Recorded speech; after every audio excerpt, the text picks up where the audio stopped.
Je voudrais, à l'entame de mes propos, vous exprimer, au nom du général de corps d'armée Mbaye Cissé, chef d'état-major général des armées, notre profonde gratitude pour avoir bien voulu honorer de votre présence cette cérémonie de baptême de la base navale de Saint-Louis. En faisant partie des témoins de ce jour particulier, vous traduisez ainsi votre attachement à l'institution militaire en général et plus singulièrement à la Marine nationale. Je salue donc la présence remarquable des grands anciens marins qui ont encore une fois de plus démontré leur attachement à la marine pour avoir parcouru une si longue distance afin de célébrer avec nous ce jour mémorable. Soyez-en remerciés. Mesdames et messieurs, chers invités, en ce moment solennel, mes pensées les plus pieuses vont à l'endroit de tous nos frères d'armes et marins ravis à notre affection par les péripéties du destin. Nous prions pour que Dieu les accueille au paradis éternel. À leurs familles, nous renouvelons l'expression de notre compassion et de notre solidarité agissante. Nos prières de prompt rétablissement vont également à l'endroit de tous les marins alités et blessés. Qu'Allah leur accorde à nouveau la plénitude de leur santé et leurs capacités physiques et morales. Monsieur le gouverneur de la région de Saint-Louis, chers grands anciens, chers invités, la cérémonie qui nous réunit aujourd'hui est symbolique à plusieurs égards. Tout d'abord, elle s'inscrit dans le cadre des activités de célébration qui rythment la vie des armées et entretiennent nos traditions et coutumes militaires. En effet, baptiser nos camps et nos bases de noms d'illustres et anciens chefs militaires est une expression indélébile de reconnaissance profonde et humiliable à l'égard d'hommes et de femmes qui ont servi notre pays à travers ce métier d'armes, fait de sacrifices et d'abnégation au profit de la nation. Elle met aussi en exergue les progrès enregistrés par la Marine nationale dans sa montée en puissance qui impacte aussi bien ses capacités opérationnelles que son organisation territoriale. Dans ce cadre, elle marque une étape charnière dans ce processus de transformation de cette base pour l'adapter aux nouvelles ambitions sécuritaires de l'État du Sénégal. Ces nouvelles exigences sécuritaires, inscrites d'abord dans le format Armée Horizon 2025, anticipent sur les mutations de notre environnement géopolitique. En mer, elle prévoit de faire face aux défis liés au développement d'une industrie pétro-gazière offshore, dans un contexte de multiplication des menaces dans l'ensemble du golfe de Guinée. À terre, elle vise principalement la protection de notre territoire contre les menaces extérieures multiformes qui sévissent dans le Sahel. Pour faire face à ces deux impératifs sécuritaires, la base navale de Saint-Louis a une mission déjà encadrée par la stratégie navale 2050. Elle doit principalement agir le long du fleuve Sénégal pour prendre en charge les problématiques de défense et de sécurité liées à cette importante voie de communication qui pénètre à l'intérieur du continent. En outre, elle doit aussi, dans les limites de ses compétences territoriales, mener des missions de défense et d'action de l'État en mer et servir d'appui opérationnel et logistique aux patrouilleurs opérant au large. Pour cela, elle dispose le long du fleuve de stations navales qui couvrent déjà les localités de Podor, Matam et bientôt Bakel. En mer, elle demeure cette vigie tournée vers le large pour une meilleure protection de nos ressources et du champ gazier GTA en relation avec nos partenaires mauritaniens et la société BP.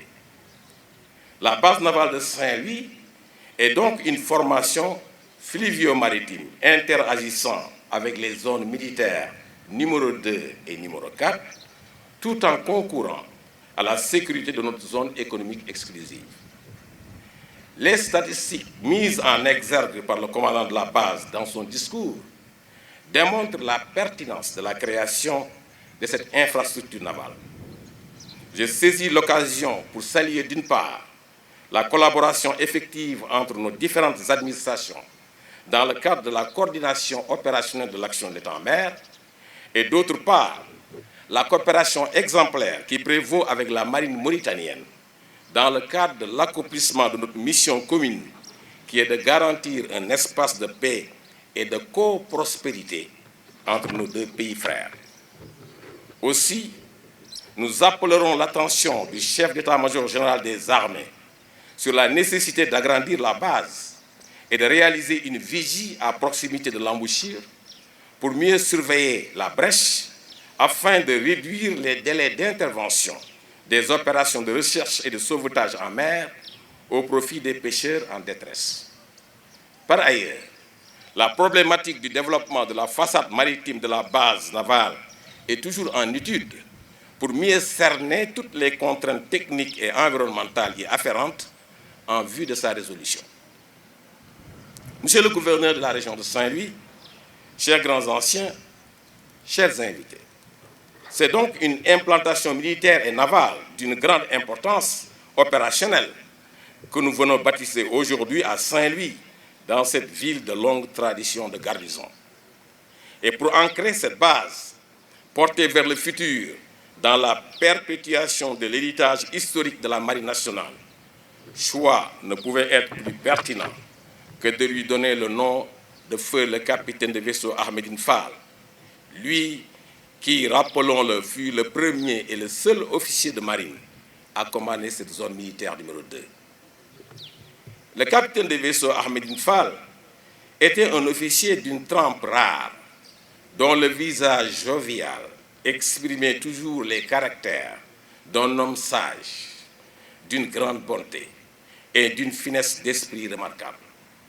Marin dans l'âme et travailleur infatigable, il a su forcer l'admiration de ses pairs dans les différents postes qu'il a occupés tour à tour, à bord des unités navales, au groupement de soutien de la marine comme chef de corps, à l'état-major de la marine nationale, ou encore à l'inspection générale des forces armées, à l'état-major particulier du président de la République, à la zone militaire numéro 2 comme commandant de zone, et enfin au ministère des Forces armées comme chef de cabinet militaire.